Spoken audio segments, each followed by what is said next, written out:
Mark chapter 4, verse 38. Jesus was in the stern, sleeping on a cushion. The disciples woke him and said to him, Teacher, don't you care if we drown? Marcus 4 का 38 कहता है, पर वह आप पिछले भाग में गद्दी पर सो रहा था। तब उन्होंने उसे जगाकर उसे कहा, हे गुरु, क्या तुझे चिंता नहीं कि हम नष्ट हुए जाते हैं? Two of the most significant questions in the New Testament were asked of Jesus by people who loved him deeply. नए नियम में सबसे महत्वपूर्ण प्रश्नों में से 2 यीशु को उन लोगों से पूछे गए जो उसे गहरी प्यार करते थे।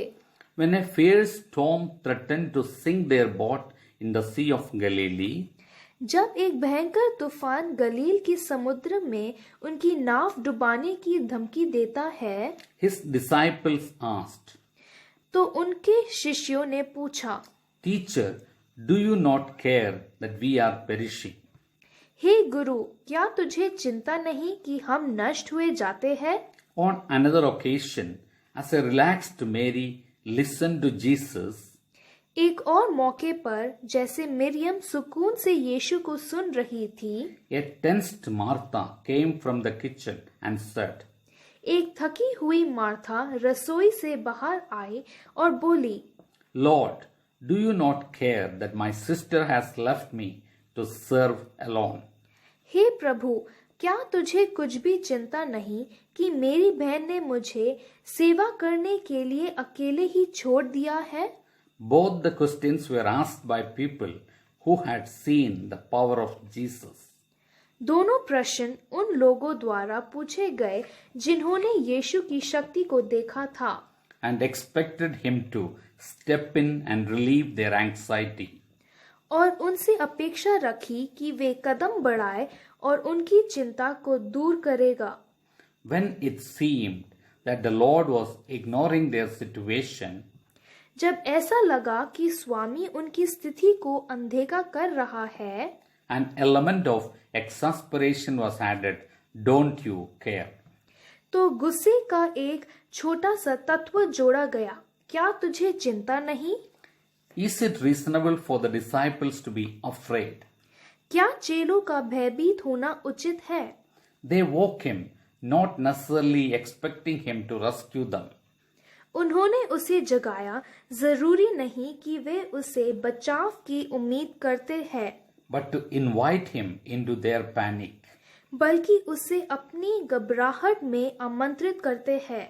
When we are feeling alone or overwhelmed by our circumstances, जब हम अकेले महसूस कर रहे होते हैं या अपनी परिस्थितियों से घबराए हुए होते हैं, we often cry out, Lord, don't you care?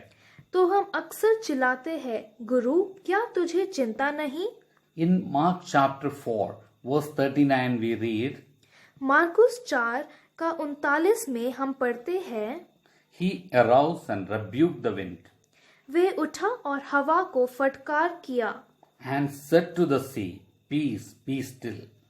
और समुद्र से बोला, शांत रहे और थम जा। When Jesus calms our storms-like problems and situations, जब यीशु हमारे तूफानों को समस्याओं और स्थितियों के तरह शांत कर देता है and speaks our name, और हमारा नाम बोलता है, we realize that we have much more to learn about His compassion for us. तो हमें एहसास होता है कि हमें उसकी करुणा के बारे में जानने के लिए बहुत कुछ है। And we long to trust Him with all our cares. और हम अपनी सभी परवाह के साथ उस पर भरोसा करने के लिए बात जोते हैं। Suffering can become so intense at times that we don't know how we can take any more pain. दुख कई बार इतना तीव्र हो सकता है कि हमें पता नहीं चलता कि हम और दर्द को कैसे ले सकते हैं। It is in these moments that Jesus reassures us of His presence and sustains us. यह इन क्षणों में है कि यीशु हमें अपनी उपस्थिति का आश्वासन देता है और हमें निर्वाह कराता है। Dr. Diana Combe, a pediatric cancer specialist at Yale University, doctor Diana Komp जो येल महाविद्यालय का एक पीडियाट्रिक कैंसर स्पेशलिस्ट है, often has to perform very painful procedures on children. जिसे अक्सर बच्चों पर बहुत दर्दनाक प्रक्रियाएं करनी पड़ती है।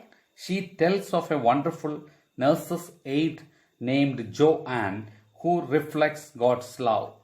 वह जो एन नामक अद्भुत नर्स के सहयोगी के बारे में बताती है जो परमेश्वर के प्यार को दर्शाती है। During the procedures, Joanne comes in and holds the child and tells that she will stay with the child. प्रक्रियाओं के दौरान जो एन बच्चे के पास आती है और बताती है कि वे बच्चे के साथ रहेगी। Her hugs, along with her loving and reassuring word, have carried many children through difficult times.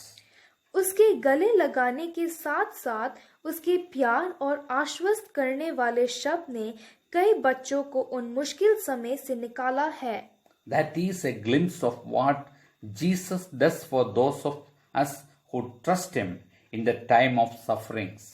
यह यीशु की हम में से उन लोग के लिए एक झलक है जो कष्टों के समय में उस पर भरोसा करते हैं। He draws us to Himself and says that He will be with us in our pain. वह हमें अपने पास खींचता है और कहता है कि वह हमारे दर्द में हमारे साथ रहेगा। For nothing can separate us from His love. और कुछ भी हमें उसकी प्यार से अलग नहीं कर सकता। Father, I confess to you the burdens of my heart, पिता, मैं आपको अपने दिल के बोझ को कबूल करता हूँ, knowing that you will hear them and do what is best for me.